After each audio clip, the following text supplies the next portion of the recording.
They bought the house because it was cheap. 3 floors, 5 bedrooms, and a wraparound porch that looked like it belonged in a magazine. Hidden in a quiet town no one remembered being on the map. Ryan and Clara were newly married, both tired of the city and the noise and the rent. So when they saw the listing, they signed the papers within a week. No inspections, no questions, just stiff smiles and lingering stares. Like people watching someone walk into a trap they couldn't warn about. The locals didn't say much when they arrived. The first week was perfect. The water ran clear. The pipes didn't scream. The rooms were cold but peaceful, as if resting. The sun hit the kitchen window just right every morning.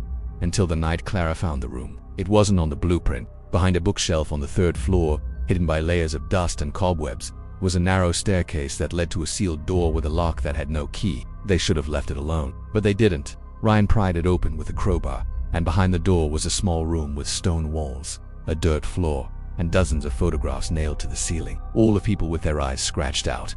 In the center, a chair facing nothing. They backed out slowly and closed the door, deciding they'd pretend it wasn't there.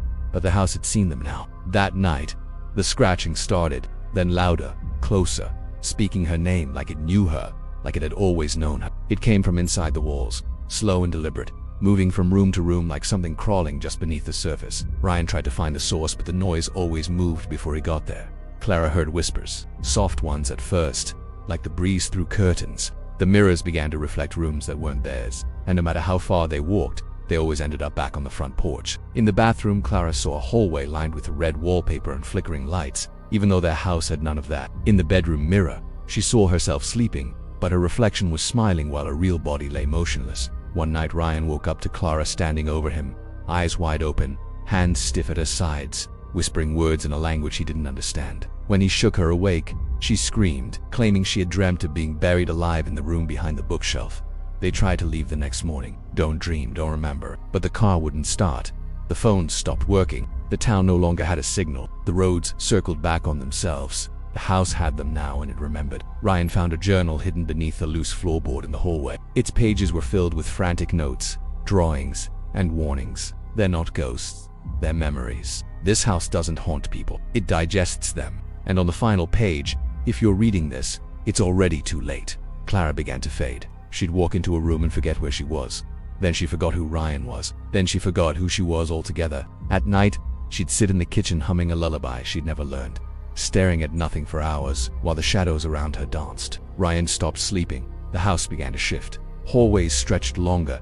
Doors changed positions. The staircase moved. He tried to burn it. The flames didn't touch the wood. They bent away from the walls, curling back toward him like hands trying to pull him in. He locked himself in the basement, away from Clara, who was no longer Clara but something wearing her shape. At 3:03 a.m., the lights died. He heard her voice calling from upstairs, not pleading, not crying, laughing.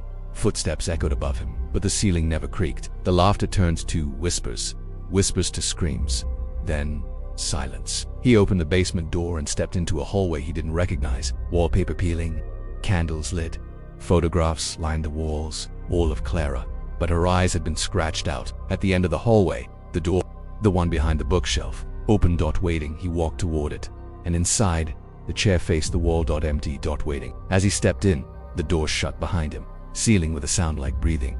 And from the shadows came the voices again. You came home, you remembered, you belonged. Now the house sits quiet again. Another listing posted. 3 floors. 5 bedrooms. Wraparound porch. New paint. No history. Too cheap. And still waiting.